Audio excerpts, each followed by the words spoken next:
दोस्तों, कैसे हो आप लोग। आई होप आप लोग सभी ठीक होंगे। तो यस, आज हम इस वीडियो क्लास में पढ़ने वाले हैं वैल्यू ऑफ सप्लाई। जी, अभी तक की लास्ट वीडियो में हमने ख़त्म किया है प्लेस ऑफ सप्लाई। अब हम स्टार्ट करेंगे value of supply. Section number 15 बहुत ही ज़्यादा इम्पॉर्टेंट है। मैक्सिमम चांसेस होते हैं इसी के क्वेश्चंस आने के। चलिए स्टार्ट करते हैं। ज़्यादा डीप में ना जाकर हम फटाफट से प्रोविज़न पढ़ेंगे और न्यूमेरिकल्स देखेंगे किस तरीके से सॉल्व किए जाते हैं। देखिए, सबसे पहले मैं बता दूं किस बेस पर है। एक छोटा सा कॉन्सेप्ट बता देता हूँ क्या है। सिंपल सी क्या बात याद रखनी है, हमेशा ट्रांजैक्शन वैल्यू को ध्यान में रखना है। ट्रांजैक्शन वैल्यू को अपने माइंड में रखना है। ठीक, यानी कि जो भी आप सप्लायर जो है क्या कर रहा है, पैसा रिसीव्ड कर रहा है। ठीक, यानी कि सप्लायर जो पैसा रिसीव कर रहा है अपने किसके सप्लाई के बदले में। ठीक, वो वैल्यू क्या होती है, वो वैल्यू होती है हमारी ट्रांजैक्शन वैल्यू। अब उस ट्रांजैक्शन वैल्यू पर हमें क्या करना है, टैक्सेस देने हैं। तो टैक्सेस देने हैं, क्या देना है, आईजीएसटी लगेगा या सीजीएसटी एसजीएसटी लगेगा, ये सारी बातें हमें जाननी होगी। तो चलिए आगे बढ़ते हैं।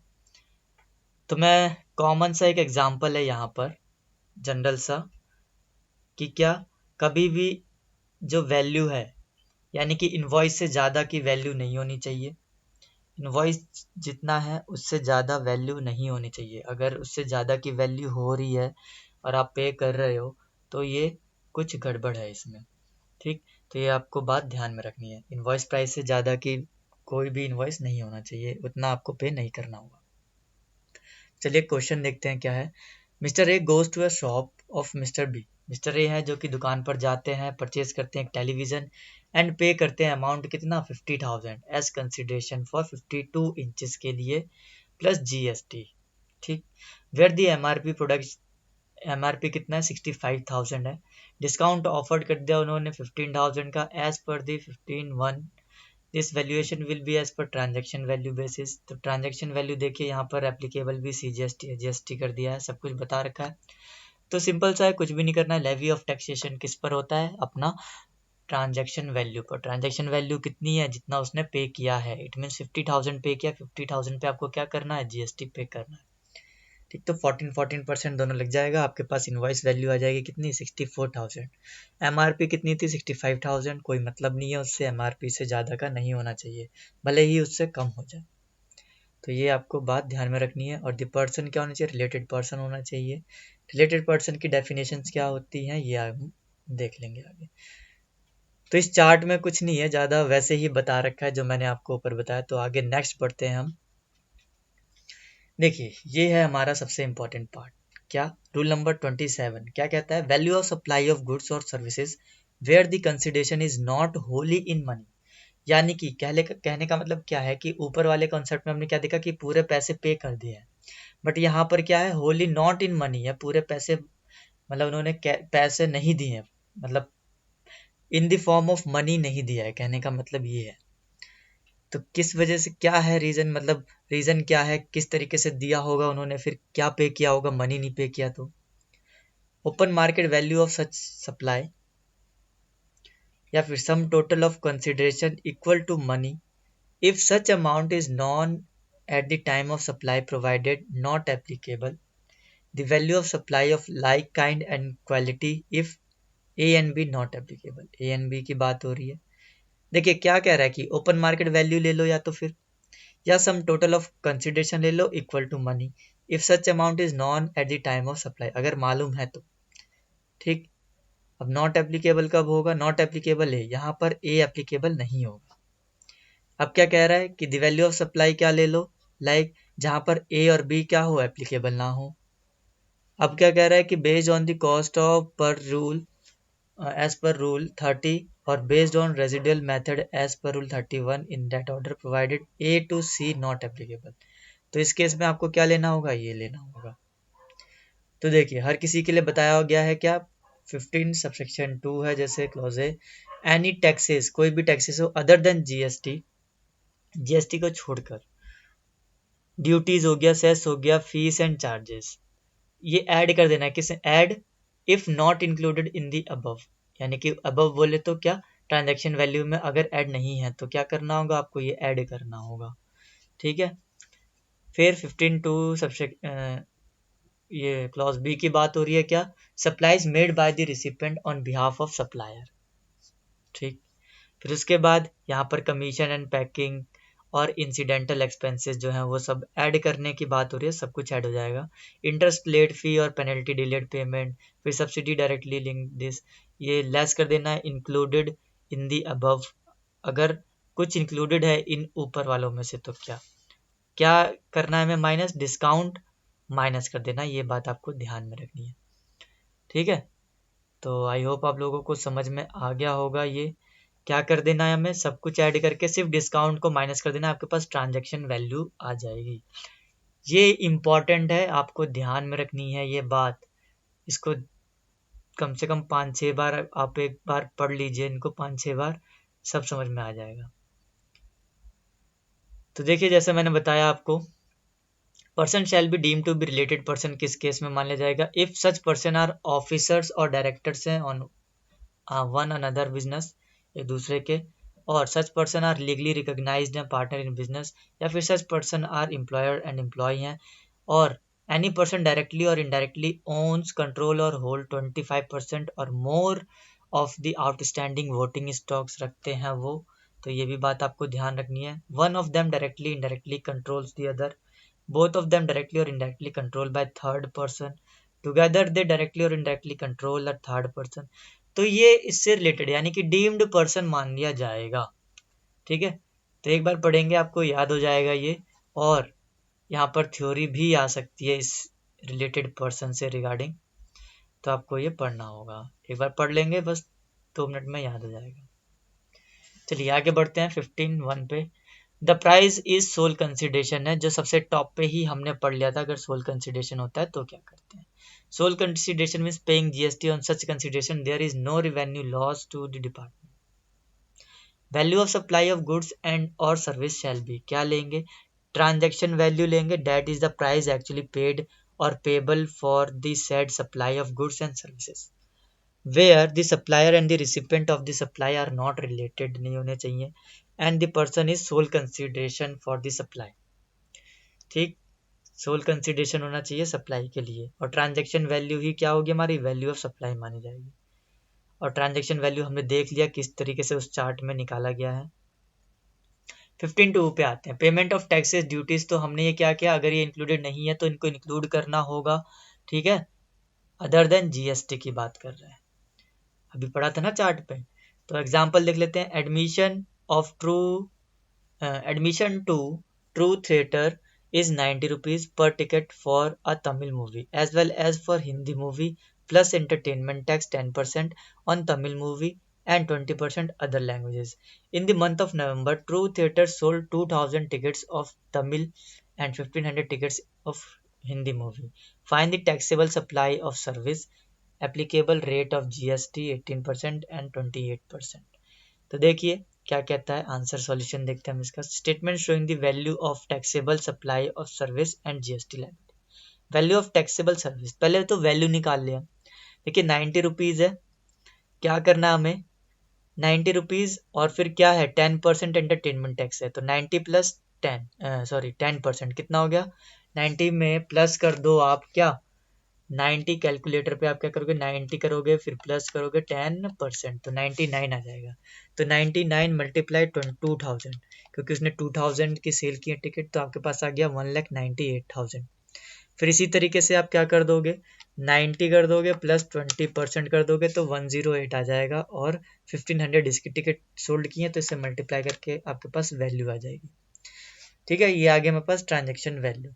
अब इस पर क्या करना है, जीएसटी लगाना है, तो जीएसटी लगाना है तो देखिए सिंपल सी बात है, क्या 18% एंड 28% लगा देंगे। अब आप ये क्या कह रहा है 18% और 28% मतलब यानी कि जीएसटी लायबिलिटी, सीजीएसटी आप 18% लगाएंगे, इसी तरीके से दोनों ही लगाएंगे। यहाँ पर सीजीएसटी देखिए 9% लग रहा है, फिर यहाँ 14% लग रहा है, ठीक दोनों पे लग गया। तो अब जो वैल्यू है यहाँ पर देखिए तो ये तो कॉस्ट मैंने आपको बता ही दिया किस तरीके से निकालना है। तो सिंपल सा है, वैल्यू हो गई ट्रांजेक्शन वैल्यू इतनी और इतना इतना टैक्स देना पड़ेगा। आई होप आप लोगों को अच्छे से समझ में आ गया होगा ये। देखिए छोटा सा जनरल सा है, इतना कुछ कॉम्प्लिकेटेड नहीं है। अब देखिए क्या है, बिहाफ ऑफ द सप्लायर की बात कर रहा है। बिहाफ ऑफ द सप्लायर पे उन्होंने क्या किया है, supply is made by recipient on behalf of supplier, section 15(2). तो इस केस में क्या होता है कि transaction value will include the amount which the supplier is so liable to pay but it has been paid by the recipient of supply. चलिए question के थ्रू समझ लेते हैं और अच्छे से। Ram sold goods to Mr. Lakshman for rupees 2,50,000 as per the contract of sale. Mr. Ram is required to deliver the goods in premises of Mr. Lakshman. Mr. Ram hires transport for transportation of for delivery of goods.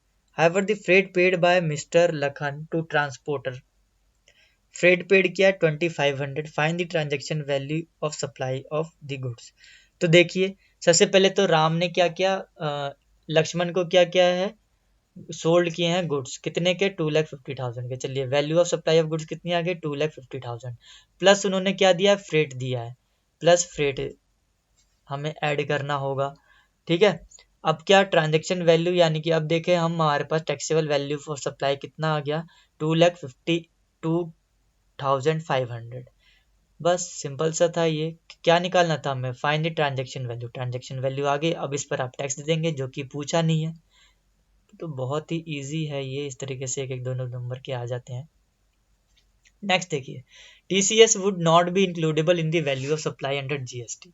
TCS नहीं include होता है value of supply में GST के अंदर। देखिए किस तरीके से, central government vide corrigendum of circular, ये है डेटेड दिस, हैज क्लैरिफाइड कर दिया that TCS is not a tax on goods but an interim levy on the possible income arising from sale of goods by the buyer and the adjusted against। तो ये तो TCS का concept है, आप लोग already समझ जाएंगे इस बात को कि इनकम सोर्स पे लगता है हमारा।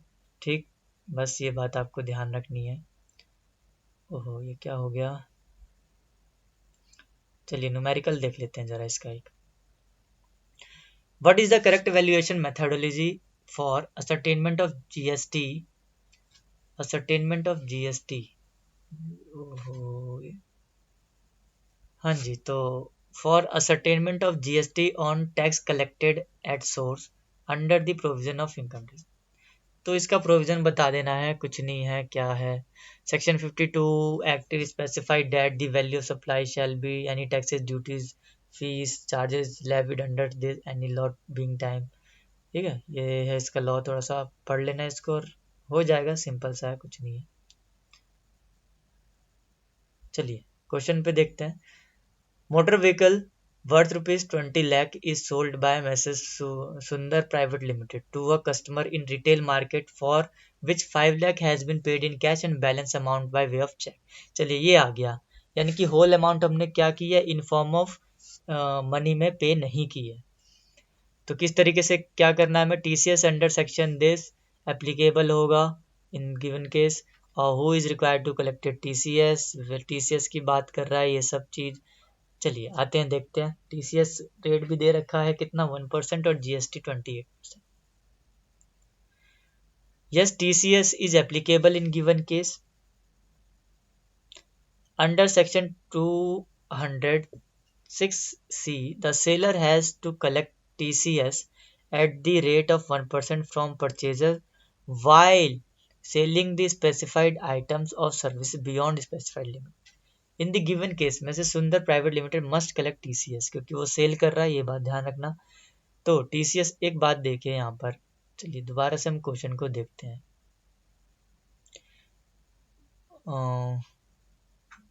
1% है इसका, अच्छा तो 20 लाख का 1% कितना होता है, 20,000। Value of taxable supply under section 15 में कितना है, 20 लाख है वैल्यू ऑफ सप्लाई। तो इनवॉइस प्राइस देख लीजिए जरा, व्हीकल का जो प्राइस था कितना था, 20 लाख, टीसीएस कलेक्ट किया 20,000, सब टोटल हो गया इतना।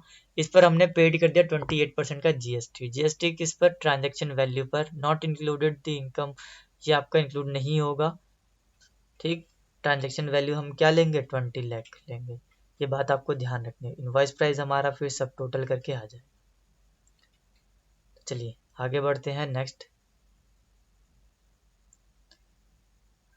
आगे ये थोड़ा सा पढ़ लेना, क्या है ये, कुछ इस तरीके से बता रखा है।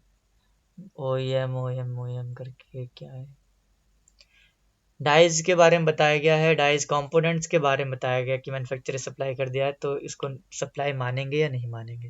तो देखिए क्या कहता है, supply mould and dies freely. Freely क्या है, कंपोनेंट मैन्युफैक्चर, तो is equal to not a supply नहीं माना जाएगा। Then value of component supplied shall not be added the value of the moulds and dies. ठीक है। अमोर्टाइजेशन ऑफ द कॉस्ट, चलिए आगे देखते हैं, इसको समझते हैं। कमीशन एंड पैकेजिंग, ये हमें पता है, ये सब क्या होते हैं, ऐड होते हैं, हमने पढ़ा था ना अभी। आइए देखिए, mister dealer of product X, mister A supply product X for 9,50,000 with the instruction that 50,000 shall be directly paid to mister B. Okay, यानी कि एक तरीके से कमीशन ही दे रहा होगा शायद वो। Mister C buyer of product X है। ठीक।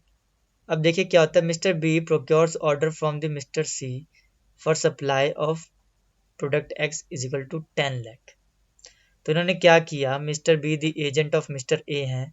तो देखिए where the value of the taxable supply in the hands of mister A is as follows. किस तरीके से हुआ है, गुड सोल्ड टू मिस्टर सी, कितने का सोल्ड किया इन्होंने, 9,50,000 का। एड कमीशन इन्होंने पेड कर दिया। कमीशन पेड कैसे कर दिया, इन्होंने यहाँ बताया था ना, 50,000 पे कर देना है डायरेक्टली। तो इन टोटल अब मिस्टर सी को कितना दे रहा है, 10 लाख देना पड़ रहा है। ऐड कमीशन कर लिया। अब जो वैल्यू होगी, total value of taxable supply of goods 10 lakh मानी जाएगी। ठीक है, यानी कि हमने ऊपर पढ़ा था ट्रांजैक्शन वैल्यू क्या होनी चाहिए, सब कुछ इंक्लूडेबल ये चीज होनी चाहिए डिस्काउंट को छोड़कर। देखिए ये इंक्लूड हो गया, हमारे पास टैक्सेबल वैल्यू कितनी आ गई, 10 लाख। अब इस पर आप क्या लगा देंगे, टैक्स लगा देंगे। तो बस इतना हिस्सा ही था ये। चलिए आगे आते हैं। Mr. A, a seller of furniture, he supplied the furniture for 5,75,000 to Mr. B with the condition that to remove old furniture from the premises of Mr. B by charging 5,000। ठीक है, ओल्ड प्रोमाइसिस को हटाने के लिए 5,000 charge करेगा। Find the value of taxable supply of the goods in the hands of mister A. The value of taxable supply of goods is 5,80,000। देखिए जितने भी खर्चे करता है, एक्सपेंसेस करता है, सब ऐड हो जाएंगे। ये हम ऑलरेडी पढ़ चुके हैं। देखिए वही कॉन्सेप्ट बार बार चल रहा है, तो ये आपको ध्यान रखनी है बात। इंटरेस्ट एंड लेट फी भी क्या करते हैं, हम ऐड करते हैं। तो penal interest charges by banker for delayed in payment dues is subject to GST. GST लग जाएगा। ठीक है, कोई डिलेड चार्जेस या इंटरेस्ट होता है वो ऐड हो जाता है। डिस्काउंट हमने पढ़ा था कि बस डिस्काउंट को इंक्लूड नहीं करेंगे, बाकी टैक्सेबल वैल्यू में ये सब इंक्लूड हो जाएगा। तो वही चलता हुआ आ रहा है। सब्सिडी की बात हो रही है यहाँ पर, सब्सिडी भी इंक्लूडेबल होगा, इंक्लूडेड इन ट्रांजेक्शन वैल्यू। ये एक एक लाइन के आप ये सब बहुत सिंपल है। चलिए क्वेश्चन देखते हैं। Bharat gas sells cooking gas cylinders subsidy directly transfer to the account of the customer. Selling price per cylinder is 800 rupees है। ठीक है, ये बात आपको ध्यान रखनी है। देखिए जरा, और ट्रांसफर हो जाती है क्या, 800 कहाँ, उसके बैंक अकाउंट में। कस्टमर रिसीव सब्सिडी मिलती है 200 रुपए की directly from government to his bank account. Net outflow of the buyer is 600। Yes, net outflow कितना होता है, 600। ये बात ध्यान रखनी है। Find the value of supply of the goods. तो value of supply of the goods क्या मानी जाएगी, since the amount of subsidy is directly credited to bank holder and not received by the Bharat gas making the supply, therefore such subsidy will not be considered as part of transaction value। देखिए directly transfer हो जाती है तो ये क्या मान ली जाती है, not as a part of transaction value. तो यानी कि कहने का मतलब क्या है, हैंस दी ट्रांजेक्शन वैल्यू क्या हो जाएगी, इज 800 पर सिलेंडर, रुपीज 800 ही मानी जाएगी। ये बात आपको अच्छे से ध्यान रखनी है। और यहाँ पे ये पढ़ लेना, देखो such subsidy will not be considered as part of transaction value as it is not received by the Bharat gas making the supply. यानी कि इसको कॉस्ट कितने की पड़ी, उसकी जेब से तो कितने जा रहे हैं, 800 रुपये जा रहे हैं। ठीक है, सब्सिडी मिली है उसको, उसके अकाउंट में डायरेक्टली। तो ये बस आपको ध्यान में रखनी है बात। अब गवर्नमेंट क्या करती है कि government provide subsidy for the benefit of farmers but it is given to the manufacture of fertilisers. Such subsidy will form part of value of supply. The buyer of the goods does not provide subsidy, but the government as per the scheme provides it. Therefore, this will not form part of value of supply as it is specifically specified that such subsidy provided by the government will not form part of value of supply. Government से जो भी subsidy मिलेगी आपको वो क्या होगी, वो value of supply नहीं होगा उसका पार्ट। ठीक है, ये ध्यान में रखनी है। यहाँ डायग्राम कुछ साफ सा नहीं आ रहा है। डेलक्रेट कमीशन के बारे में बता गया है, चलिए देखते हैं आगे। डोनेशन और गिफ्ट फ्रॉम इंडिविजुअल और donors, levy of GST on service, display of name plates और donor is premises of charitable organisation. क्या कह रहा है, देखिए, कह रहा है कि individual donors provide financial help और any other support in the form of donation और gift to institution such as religious institution, charitable school, hospital, orphanages, ये सब। The recipient institution place a name plate or similar such acknowledgement in their premises to express gratitude। तो उनका एक name plate लगा देंगे कि हाँ इन्होंने ये चैरिटेबल की है, मतलब ये चैरिटी दी है, गिफ्ट दिया है, इस तरीके से। When the name of the donor is displayed in receipt institution premises in such a manner which can be said to be an expression of gratitude and public recognition of donors act philanthropy and is not aimed at giving publicity to the donor in such manner that is would be advertising or promotion of his business, then it can be said that there is no supply। इस line को आप ध्यान में रखिए, there is no supply for a consideration in the form of donation, there is no obligation quid pro quo on part of recipient of donation or gift to do anything supply service, therefore there is no GST liability on such consideration। बहुत ही simple सा था ये। देखिए, goods wishes from mister Rajesh printed underneath a digital blackboard donated by Rajesh to a charitable yoga institution। तो कोई यहाँ value of supply नहीं ली जाएगी, कोई सप्लाई नहीं मानी। Donated by Shrimati Malti Devi in the memory of her father, written on the door of the floor room or any part of temple complex which has constructed from such donation। चलिए आ जाइए discount पर। Discount को हमने पढ़ा था कि लेस कर देते हैं, तो देखते हैं किस। If the discount is given before और at the time of supply, पहले कर दिया गया, पहले डिस्काउंट दे दिया गया, तो and is recorded in the invoice, और उसमें रिकॉर्ड है, तो क्या होता है, वैल्यू ऑफ गुड्स लेंगे, लेस कर देंगे डिस्काउंट, तब आ जाएगी ट्रांजेक्शन वैल्यू। ठीक है, ये ध्यान रखने, पहले की बात कर रहा है ये। और डिस्काउंट पहले दे दिया है बिफोर और at the time of supply, ये बात ध्यान रखनी है। If the discount is given after supply के बाद डिस्काउंट है बट एग्रीड अपॉन बिफोर और एट द, लेकिन एग्रीड हो गए हैं पहले ही, कैन बी सेफली लें, तो क्या मान लिया जाएगा, can be claimed as deduction from transaction value, से क्लेम कर सकता है बस। डिस्काउंट गिवन आफ्टर सप्लाई, इसमें भी क्या किया जाएगा, क्लेम कर सकता है डिडक्शन के लिए बस, और कुछ नहीं। यानी कि पहले अगर डिस्काउंट के लिए मतलब सप्लाई से पहले बिफोर सप्लाई है या टाइम ऑफ सप्लाई है, तो क्या डिस्काउंट हो जाएगा हमारा लेस।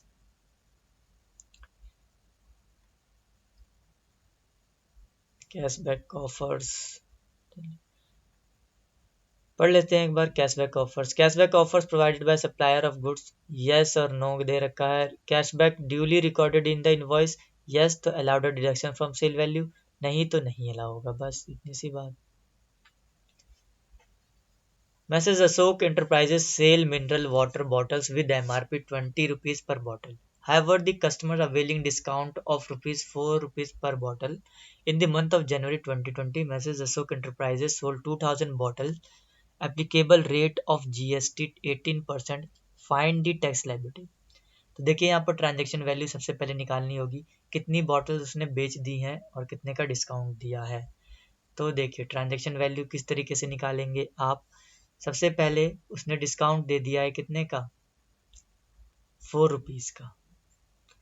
₹4 का डिस्काउंट दिया है, हो गए कितने, ₹16 कॉस्ट हो गए। 16 को 2000 से मल्टीप्लाई कर देंगे आप, तो ट्रांजेक्शन वैल्यू आ जाएगी कितनी, 32,000। अब उस पर आप जीएसटी लगा दीजिए 18%, 9% दोनों, तो इनवॉइस वैल्यू कितनी आ जाएगी, इतनी आ जाएगी। वर्किंग नोट इधर दिखला ही रखा है आपको बहुत ही सिंपल तरीके से। कहने का मतलब है वर्किंग नोट में इस तरीके से एमआरपी वैल्यू दिखला दीजिए और फिर डिस्काउंट जितने का दिया है वो लेस कर दीजिए, बस ट्रांजेक्शन वैल्यू आ जाएगी। ऑल ओवर जो कंक्लूजन हमारा निकल कर आता है वो क्या, कि हमें जीएसटी किस पर पे करना है, ट्रांजेक्शन वैल्यू पर, बस। बहुत ही सिंपल सा है, इतना कॉम्प्लिकेटेड नहीं है। Best car limited sells a car worth 5 lakh है to the Sundar Automobiles. Best car limited incurred packaging charges 6,000 on car. Best car provided 1% on the car price पर डिस्काउंट दे देते हैं as part of Diwali scheme मानकर। Best cars agree to provide further discount, एक और discount agree हो जाता है 0.5% का इफ सुंदर ऑटोमोबाइल मेक्स पेमेंट मंथ या नेट बैंकिंग के थ्रू करते हैं तो। सुंदर automobiles makes payment this and using banking. तो चलिए देखते हैं किस तरीके से। सबसे पहले वैल्यू ऑफ प्रोडक्ट कितनी है, 5 लाख है। पैकेजिंग चार्जेस हमें ऐड करने होंगे, वी नो डैट। सब टोटल आ गया कितना, 5,06,000।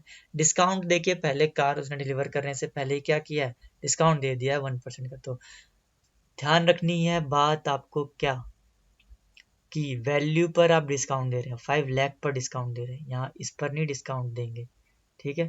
तो इसका 5 लाख का 1% निकाल लेंगे आप, तो 5,000 आ जाएगा। एंड देन आपको माइनस करने पर ट्रांजेक्शन वैल्यू मिल जाएगी 5,01,000। अब आप इस पर जीएसटी क्या कर दें, लगा दीजिए।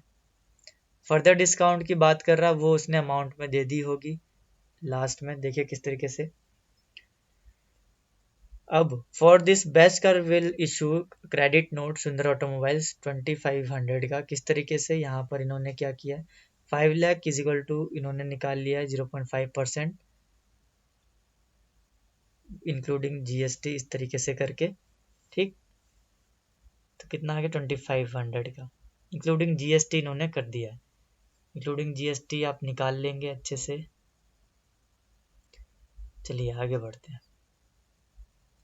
आगे भी इसी कॉन्सेप्ट बेस पर क्वेश्चन है, तो ये आपको एक बार खुद ही समझ लेना है। चलिए आगे हम नेक्स्ट कॉन्सेप्ट पर जाते हैं डायरेक्ट।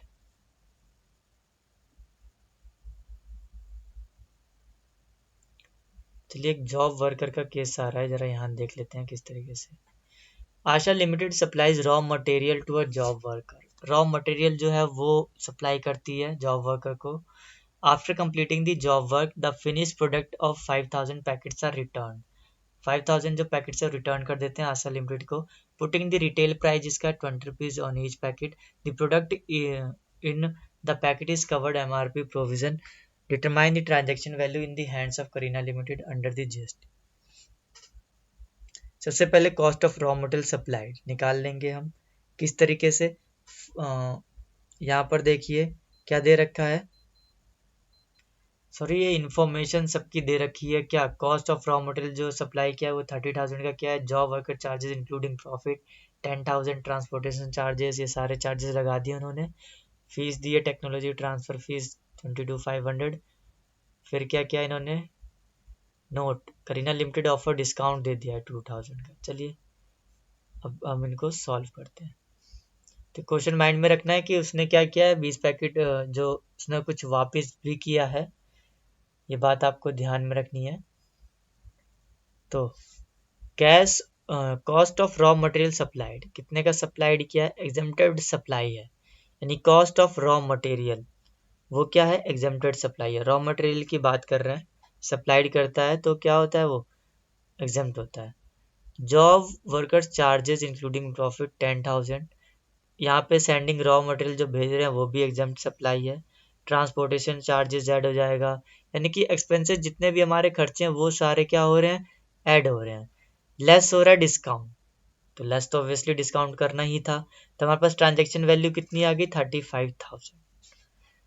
तो बहुत ही ज़्यादा सिंपल है। यहाँ पर क्या बोल रहा है, it is very clear that principal to job worker और job worker to principal can not be treated as supply. तो यहाँ कॉन्सेप्ट है सेक्शन 143 का, ठीक, क्या कॉन्सेप्ट है कि जॉब वर्कर और प्रिंसिपल के बीच में जो सप्लाई होती है वो सप्लाई नहीं मानी जाती है, इसलिए उनकी वैल्यू जो है यहाँ पर नहीं ली गई है। ठीक है, सो आई होप आप लोगों को ये क्लियर हो गया होगा। नेक्स्ट एक बार और देख लेते हैं। Mister Bhanu makes supply 2 lakh to Mr. Renu. The contract provides Mr. Renu will pay 50,000 to Mr. Bhanu and 1,50,000 to Mr. Venu to settle the debt for of Mr. Bhanu. अच्छा, settle करना है इनका जो डेट है। ठीक, तो इन्होंने क्या किया है, 50,000 और इन्होंने 1,50,000। तो फाइंड द ट्रांजेक्शन वैल्यू निकालनी है, जीएसटी सीजीएसटी निकाल कर। तो देखिए, payment from Renu and to Bhanu कितनी हुई है, 50,000। Payment from Renu to Venu कितनी हुई है, 1,50,000। ट्रांजेक्शन वैल्यू कितनी हो गई, 2 लाख। इस पर आप जीएसटी लगा दीजिए बॉस। ठीक है, सो आई होप आप लोगों को अच्छे से क्लियर हो गया होगा। यहाँ पर ये आपको पढ़ने के पर्पज से ये पढ़ लेना है अच्छे तरीके से। कुछ लिमिटेशंस हैं वो ध्यान में रखनी है बस, और कुछ नहीं है। जैसे एनुअल टर्नओवर की बात कर रहा है, मोर देन 20 लाख है, लेस देन 20 लाख है, तो कितना मेंटेनेंस चार्जेस या एग्जाम्प्ट होगा या नहीं होगा, ये सब बातें तो एक बार पढ़ लेंगे, आप लोगों को समझ में आ जाएगा। यहाँ ये रूल्स हैं, ये रूल्स भी आपको पढ़ने हैं बहुत ही। Transaction value not available, not available in the case section देख लीजिए 15.4 है। ठीक, determination of the value of supply. अगर ट्रांजेक्शन वैल्यू नहीं दी गई हो तो क्या करते हैं, किस तरीके से, मोस्ट इंपॉर्टेंट है यहाँ पे चीज़। देखिए, अगर ट्रांजेक्शन वैल्यू अब आपको नहीं दी गई है तो आप कैसे डिटरमाइन करेंगे value of supply. Value of supply of goods और services where the consideration is not wholly in money. तो ये तो हम पढ़ ही चुके हैं क्या, कि ओपन मार्केट कंसिडरेशन इस तरीके से बेस्ड ऑन 30 रूल, ये सारी बातें हैं। एजेंट कॉस्ट, ये सारे रूल तो हम ऊपर देख ही चुके हैं। रूल 27 क्या कह रहा है, value of supply of goods और services where the consideration is not wholly in money. Open market value की बात कर रहा है, ओपन मार्केट वैल्यू ले लेते हैं अगर नहीं दिया होता है तो। Where a new phone is supplied for 20,000 along with the exchange of an old phone and if the price of the new phone without exchange 24,000, the open market value of new phone कितनी मान ली जाएगी, फिर 24,000 मान ली जाएगी। ठीक है, तो I hope आप लोगों को समझ में आ गया होगा ये। नेक्स्ट देखिए, mister A being a registered person है, सेल्स करते हैं वो TV to all customer for 45,000। He supplied new TV for 42,000 along with the exchange of an old TV. तो मार्केट वैल्यू कितनी है जो सबको बेचते हैं, 45,000 है, तो 45 ही कंसीडर की जाएगी वैल्यू ऑफ सप्लाई। यहाँ पर देखिए, एक कार है, ओपन मार्केट वैल्यू है 11 लाख और messrs X limited provide the car to the company auditor only 9 lakh में ही दे दी है, तो उससे कुछ मतलब नहीं है, ये सारी बातें बेकार की हैं। जितने की दी है ओपन मार्केट वैल्यू है वही मान ली जाएगी वैल्यू ऑफ सप्लाई, बस बात खत्म।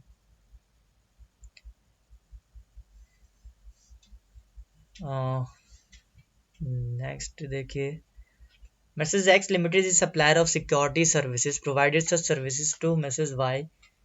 As per the contract, Limited is to pay monthly 1 lakh. In the month of November, Mrs. Y Limited supplies uniform to all employees. Mrs. X Limited spending 20,000. As a result, raise the bill. उन्होंने raise कर दिया 80,000 का in the month of November. In the given case, Mrs. X Limited received consideration for security service is partially in terms of money 80,000 and partially in kinds of, that is kind में यानी कि uniform पे कर दी, तो taxable value कितनी मानी जाएगी। तो देखिए, सिंपल सा केस है, यहाँ पर क्या करना है, 80,000 क्या किया उन्होंने, मनी पे किया, 80,000 कर देना है और टोटल पे कर कितना करना है, 1 lakh. Uniform equal to the monthly value कितनी है उसकी, 20,000 की। तो ये हमारी क्या हो जाएगी, वैल्यू हो जाएगी ट्रांजेक्शन वैल्यू। जीएसटी किस पर पे होगी, 1 लाख पर होगी। ठीक है, तो ऐसे भी केस आते हैं छोटे छोटे से, तो ये कोई इतना कॉम्प्लिकेटेड केस नहीं है। सेम इसी तरीके से ये 107 को एग्जाम्पल जो है वो भी इसी तरीके से होगा। सो आई होप आप लोगों को ये समझ में आ गया होगा यहाँ तक। तो आज की क्लास में इतना ही। आप लोग एक बार फिर से देखिए, इसको समझिए, बुक को देखिए, जाकर एग्जाम्पल को सॉल्व कीजिए, एनालिसिस कीजिए पेपर का किस तरीके से क्वेश्चन बनते हैं। और भी कुछ अगर डाउट्स होते हैं तो आप प्लीज़ मुझे मैसेज कर सकते हैं। एंड आपसे एक रिक्वेस्ट है कि प्लीज़ अपने ग्रुप में इसको शेयर कीजिए जितने ज़्यादा से ज़्यादा हो सके।